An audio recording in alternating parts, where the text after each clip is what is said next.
کیونکہ اگر ایسے ہی معاملہ چلتا رہا تو دیکھیے کسی وقت حالات قابو سے باہر جا سکتے ہیں. بالکل, اور وہ تو شاہد امین صاحب ہمیں نظر بھی آ رہے ہیں, یہ حالات قابو سے باہر ہی ہیں کہ انہوں نے ہمارے 3 فوجی شہید کیے, ہم نے بھی جوابی کارروائی کی, ان کے 7 فوجی مارے ہیں, لیکن سویلینز پر جس طرح سے یہ حملے ہو رہے ہیں, نشانہ بنانا سویلینز کو, اس کے پیچھے بھارت کے مقاصد کیا نظر آتے ہیں, مفاد کیا ہے بھارت کا؟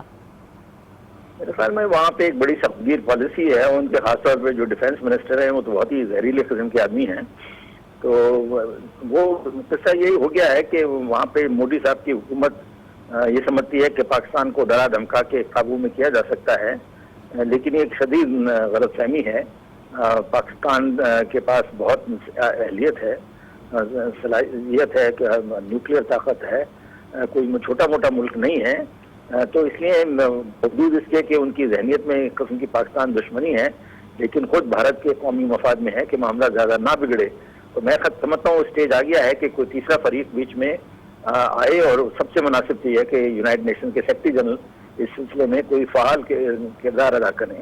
بالکل, اگر اقوام متحدہ کی جانب سے کوئی ایسا کردار ادا نہیں کیا جاتا, کسی قسم کی وہ جو خاموشی اس کو نہیں توڑا جا رہا ہے, عالمی برادری بھی کچھ نہیں کر رہی ہے, اور بھارت جو ہے وہ مسلسل کشیدگی کو بڑھا رہا ہے, ایسے حالات میں آپ کیا سمجھتے ہیں پاکستان کے پاس بھارت کو روکنے کے لیے کیا آپشنز ہیں, آپ تجویز کیا کریں گے کہ کس طرح سے حالات کو نارمل کیا جا سکے؟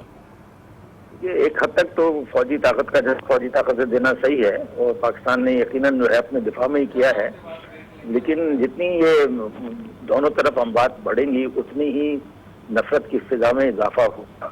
تو کہیں نہ کہیں معقول ذہنیت کو کام دینے کی ضرورت ہے.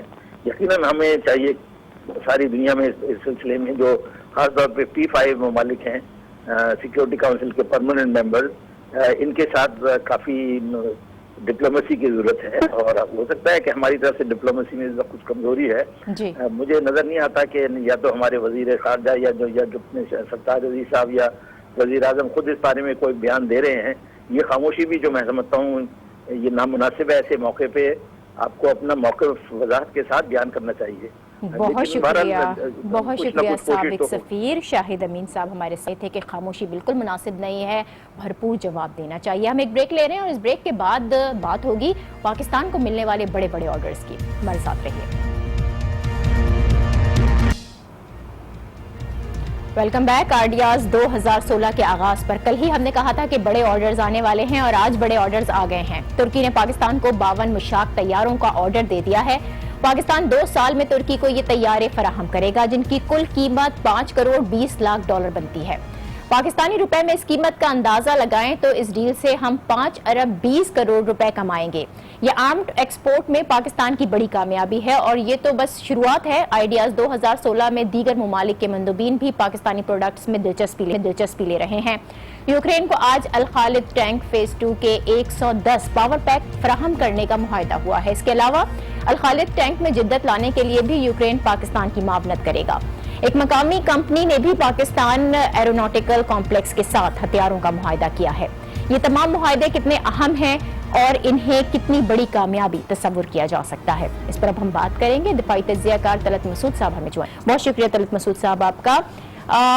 ترکی سے 52 مشاق طیاروں کا معاہدہ پاکستانی ایروناٹیکل انڈسٹری کی کتنی بڑی کامیابی قرار دیں گے آپ اسے؟ جی, پاکستان کی یہ بڑی کامیابی ہے, اور خاص طور سے جو ان کی ایروسپیس اور ایروناٹیکل انڈسٹری ہے کامرا کی, اس کو بڑا زبردست بوسٹ ملے گا. اس لیے کہ کئی عرصے سے وہ مشاق جو بیسک ٹرینر ایئرکرافٹ ہے اس کو بین الاقوامی سطح پر بیچنا چاہ رہے تھے, اور اب ان کو ترکی کے جیسے ملک جس نے اتنا بڑا آرڈر دیا ہے, اس سے پاکستان کی ڈیفنس انڈسٹری اور خاص طور سے ایروسپیس انڈسٹری میں بڑی تیزی آئے گی. اور آپ نے دیکھا کہ اس سے شاید دوسرے بھی ممالک جو ہیں وہ ان کو اعتماد پاکستان کی دفاعی انڈسٹری پر آئے گا. اس سے دونوں ممالک کے تعلقات میں بھی ایک لحاظ سے اور گہرائی آتی ہے. جب آپ دیکھتے ہیں کہ اس قسم کا معاہدہ ہوتا ہے دو ممالک میں, تو اس سے ان کے اسٹریٹجک تعلقات میں بھی گہرائی آتی ہے. تو طلعت مسعود صاحب، یوکرین سے بھی ہم نے دیکھا آج الخالد ٹینک فیز 2 کے 110 پاور پیک فراہم کرنے کا سپر مشاق طیاروں اور الخالد ٹینک، ان دونوں سے متعلق تو یہ کہا جا رہا تھا کہ پاکستان کو اب تک ان پروڈکٹس کے حوالے سے وہ ریزلٹس نہیں ملے جس کی توقع کی جا رہی تھی، لیکن آج آنے والے یہ آرڈرز، اس کے بعد کیا اب یہ سوچ تبدیل ہوئی ہے؟ جی میرے خیال میں دیکھیے، جب یہ شروع ہوتے ہیں، ایکسپورٹ شروع ہوتے ہیں، تو اس سے ظاہر ہے لوگوں کو اس کا مطلب ہے دوسرے ملک کو بھی آپ کی ٹیکنالوجی پر، آپ کی دفاعی انڈسٹری پر اور آپ کا کمٹمنٹ پر اعتبار ہوتا ہے، تو اس سے ضرور فائدہ ہوگا۔ لیکن میں آپ کو بتاؤں کہ اس کے علاوہ خالد ٹینک کی بھی بڑی کوشش ہے پاکستان کی کہ خالد ٹینک بھی بیچا جائے، اور سعودی عربیہ اور کچھ اور ممالک نے اس میں کافی دلچسپی لی ہے، اور میں سمجھتا ہوں کہ چونکہ الخالد ٹینک بھی ایک بہت اچھا ویپن سسٹم ہے، اور لیکن اس میں آج کل شاید دنیا میں ٹینکس کی اتنی زیادہ ڈیمانڈ نہیں ہے، لیکن جیسے جیسے اگر ڈیمانڈ بڑھے گی تو آپ دیکھیں گے کہ الخالد بھی اس کی ضرور ایکسپورٹس ہو سکیں گی۔ اس کے ساتھ ساتھ میں آپ کو یہ بھی کہتا چلوں کہ پاکستان کے پاس اور بھی کئی ایسی ویپن سسٹمز ہیں جو کہ دنیا میں کافی فروخت بھی ہوتی ہیں اور ہو سکتی ہیں، لیکن طلعت مسعود صاحب، عام ایکسپورٹ میں جو مسئلہ سامنے آیا کہ پاکستان کے چھوٹے ہتھیار تو بک جاتے ہیں، لیکن جو بڑے پروڈکٹس ہیں خصوصاً JF-17 تھنڈر کی اگر ہم بات کریں، ان کے آرڈرز نہیں مل رہے ہیں، ابھی نمائش کے 2 دن باقی ہیں، کیا توقع کی جا سکتی ہے کہ JF-17 تھنڈر جو ہے اس کا کوئی بڑا آرڈر مل جائے گا؟ یہ ہو سکتا ہے، لیکن یہ ضروری نہیں ہے کہ آرڈر جو ہے صرف جو اس وقت ایگزیبیشن ہے اسی کے دوران آئے، آرڈر جو ہیں بعد میں بھی آ سکتے ہیں، اس لیے کہ جو لوگ یہاں سے دیکھ کر جاتے ہیں، جو لوگ اس کا ٹرائل بھی لیتے ہیں، بڑی ایک لحاظ سے اسکروٹنی کے ساتھ دیکھتے ہیں، اور پھر اپنی حکومتوں کو جا کر ریکمینڈ کرتے ہیں، ان کو ایڈوائز دیتے ہیں، ان کو مشورہ دیتے ہیں کہ جی جناب یہ جو ہم نے دیکھا JS-17 یا کوئی دوسرا ایکوپمنٹ دیکھا، یہ نسبتاً دوسرے ممالک کی جو ویپن سسٹمز ہیں اس سے بہت بہتر ہے، اس کے پیرامیٹرز جو ہیں وہ بہت اچھے ہیں اور ہمارے لیے یہ سوٹیبل ہے، اس کے بعد آرڈرز آ سکتے ہیں۔ تو یہ ضروری نہیں ہے کہ یہ 2 دن ہی کے اندر جو آرڈرز آئیں وہی آرڈرز ہوں گے، بلکہ تھرو آؤٹ دا ایئر جو ہوتا ہے، سارے سال یہ کبھی بھی آرڈرز آ سکتے ہیں، اور میں تو توقع کرتا ہوں کہ JS-17 کا بڑا پوٹینشل ہے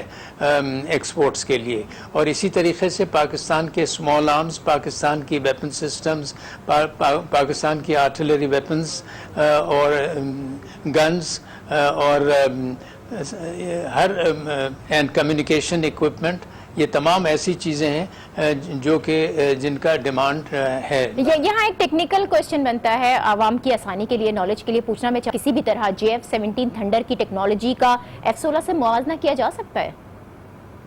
دیکھیے F-16 جو ہے وہ دوسری کیٹیگری کا ہوائی جہاز ہے، ویپن سسٹم ہے، اور JS-17 جو ہے وہ سلائٹلی سیکنڈ ٹیئر لیول کا جہاز ہے، لیکن وہ اپنی کیٹیگری میں بہت ہی نمایاں اس کا کردار رہا ہے۔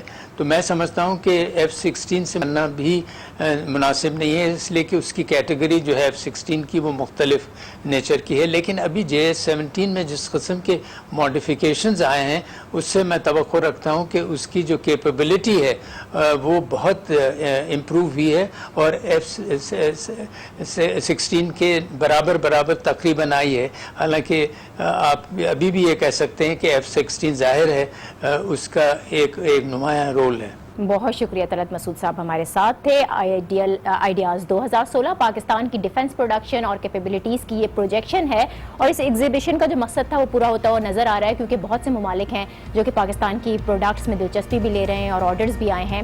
یہ عام ایکسپورٹ میں پاکستان کی ایک بہت بڑی کامیابی ہے۔ آج کے پروگرام سے مجھے دیجیے اجازت، کل آپ سے پھر ملاقات ہوگی۔ اللہ حافظ۔